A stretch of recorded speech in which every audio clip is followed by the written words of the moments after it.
This is the 4Runner video you've been waiting for. This is a brand new 6th generation 4Runner with the new 2.4 liter turbocharged engine, and we're gonna find out what the real world fuel economy is, but we're gonna do it two ways. One, as it sits right now, and then we're gonna run it a second time with the included front air dam to figure out if this bit of goofy looking plastic really impacts the fuel efficiency. Let's go hit it. In order to run this test, we have to fill this 4Runner to full. So what we're gonna do is we're gonna fill up the tank using the TFL 2-click method. We wait till it clicks, wait 30 seconds, and then fill it up again. Then we're gonna run the loop, come back, fill it up one more time, and we'll have our MPG number. So Toyota has moved away from the 4-liter V6 in the outgoing 4Runner to this new Turbo 4, and one of the big reasons is down to efficiency, and we're going to find out if we see good efficiency numbers on today's loop. Now, according to the EPA, this 4Runner TRD off-road should do 25 mpg highway, and we're doing all highway driving today, speeds of 65 miles an hour to 75 miles an hour on the faster sections, and we're going to use cruise control to stay consistent. So we're going to start up the engine, this 2.4 liter. I'm going to go into the screen here. We're going to clear out the trips, and we've got the full tank ready to go here. Press OK to change settings, and hold OK to reset. Nice. All right, let's go hit it. Cruising at 75 miles an hour. We got the cruise control set. We're gonna do about 50 miles on each one of these loops. That should be enough to get us a good idea of what the fuel economy is like. And we're also measuring it off what the car says versus what the actual pump results are. Now let's talk about this engine, the most controversial part of the new 6th generation Toyota 4Runner. So that old 5th gen 4 liter is a very long-lived engine, but especially up here at altitude where we live at, 5,500 feet, a mile above sea level, it was always a little bit anemic when paired to that 5-speed automatic, and that really resulted in poor fuel economy. Now, I kind of expected highway fuel economy to be better on the old truck because you'd think just get it in 5th gear, you got that 4 liter churning along at 2,000 RPM, you're golden. The problem was, because it made its power so high up in the RPM range, even cruising along at 75 like we are now, that engine would occasionally have to hunt for gears, especially on uphills. This new engine with the 8-speed, we are locked into 8th gear at 1,800 RPM, 75 miles an hour, and even up this grade where a 5th gen would probably start to consider downshifting, this thing is able to build boost and stay in those lower RPMs. I know this is my hottest take, but I am such a fan of this 4-cylinder turbo over the outgoing V6 from a drivability standpoint. It provides better low-end torque, better passing power. It doesn't sound as good, not that the old one sounded very good, but it's just a more drivable powertrain. I'm really excited about it. For those folks that say, oh, it's gonna be a reliability mess, well, we don't know. This vehicle hasn't been around long enough. We only have about 1,000 miles on ours. Obviously no issues in 1,000 miles. The Tacoma's been around for a while with this engine. It seems to be doing pretty well. But keep in mind that the Lexus RX, Lexus NX, and the Toyota Highlander have used this 2.4 for a number of years now, and they've proven to be really good, so I'm hopeful for long-term reliability. Now, some baseline stats on this SUV. This is the TRD Off-Road Premium trim with the sunroof. So we do have some off-road tires on here. We've got some off-road suspension. It's not a full TRD Pro. It's not a Trail Hunter, but it still has a rear locker. And of course the tires and maybe that slight increase in height over the standard SR5. It's probably going to affect fuel economy a little bit. And I'm really excited to see what the difference is running no chin versus sticking that big plastic air guard on and seeing what the penalty is, if there is a penalty. So cruising along right now, 75 miles an hour. We are 15 miles into our trip. Good conditions today. It's 56 degrees Fahrenheit outside. A little bit of wind, not a ton of wind. And currently the car is saying we're averaging 20.9 mpg. If I look at the sticker, that's a pretty good number off the 25 we're supposed to be getting. But this is an interstate with a 75 mile an hour speed limit, so we're gonna go 75.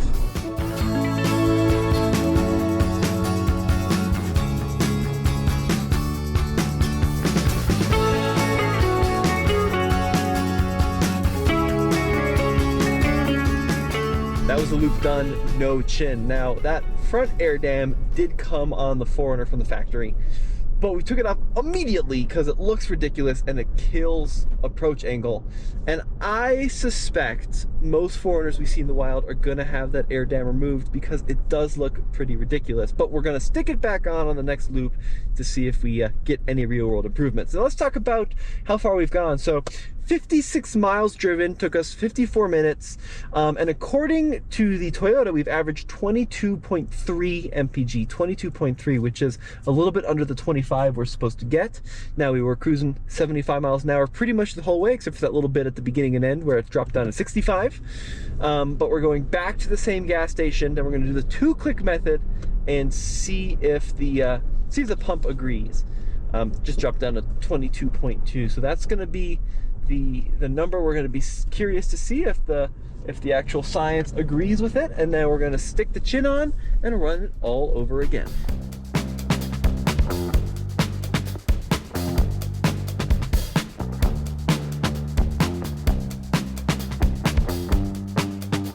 All right, there was the click. So we're gonna wait 30 seconds, just like the first time, and then we're gonna give it a second click, top it off, and we're gonna see what the fuel economy is. Now we're running 87 octane today, and yeah, really excited to see what happens at 16, 17 seconds, 18, and go.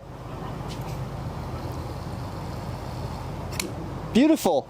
All right, let's do some math. So the math is pretty simple. 56.1 miles driven divided by 2.474 gallons, 22.67 mpg. So we just did under 23 mpg on that loop, which is a little bit off EPA, but from my experience, significantly better than what the 5th generation would do. And I'd love to get a 5th generation side by side with this, and we'll do this test over again in the future to see what the real world difference is. But now we're going to stick on some plastic and run the whole thing one more time. Look who we ran into, Andre. I always hang out at parking lots.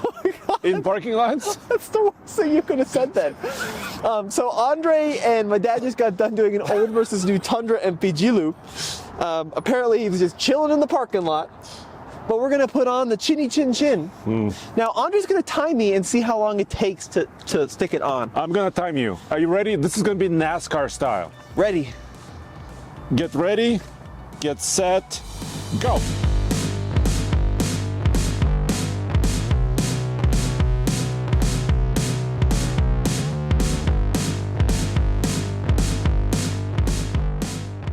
And done. Wow. So I don't know if this is good or bad, but you were under 5 minutes. 4 minutes and 52 seconds. Not bad. So we got our fasteners in. Yes. We got our chinny chin chin mounted back up. Now we can go run one more loop. Topped off, back on the road with the front air dam installed. And let's talk about what the 4Runner is like to road trip. Very, very comfortable actually. This is a very refined ride overall. All 4Runners have adaptive cruise control. You set the speed, set the distance, and then we also have some lane centering functionality here, which is pretty neat. So we got a little green icon here. It's still hands-on. It is a level 2 system. You have to be engaged, paying attention. You can't take your hands off the wheel for that long before it gets mad, but still, it's a great way to reduce road trip fatigue. Hand on the steering wheel, paying attention, but the car will guide its way through the lane, which is very, very nice. Good radio too. We've got this big screen and this premium setup with the JBL audio system. I believe it's a 12-speaker audio system. You can really crank your Teddy Swims in this case. And then we got heated and ventilated seats along with a heated steering wheel. Now, all that's good. It comes at a big, big price. So the base 4Runner hasn't really changed that much over the last year model, but as you go up through the lineup, the 4Runner gets a lot more expensive. And this TRD Off-Road Premium with the sunroof and a couple other little things, stickers at $58,000. There's no way around it. That's a lot of money for any vehicle, let alone a 4Runner. Now, if you guys want to stay up to date with the latest in the 4Runner community, learn about modifications, learn about what people are doing with the new 4Runners, you gotta check out the fine folks at the 4Runner 6G forum, linked below. They are the #1 go-to place for anything 4Runner related. You get some really good insider knowledge from 4Runner fans, and I spent a lot of time over there learning all about these vehicles. Big thank you to 4Runner 6G for sponsoring this video. All right, 75 miles an hour, cruise control sets. We've got another 45 minutes or so to cruise along, and then we'll catch up with you in a sec.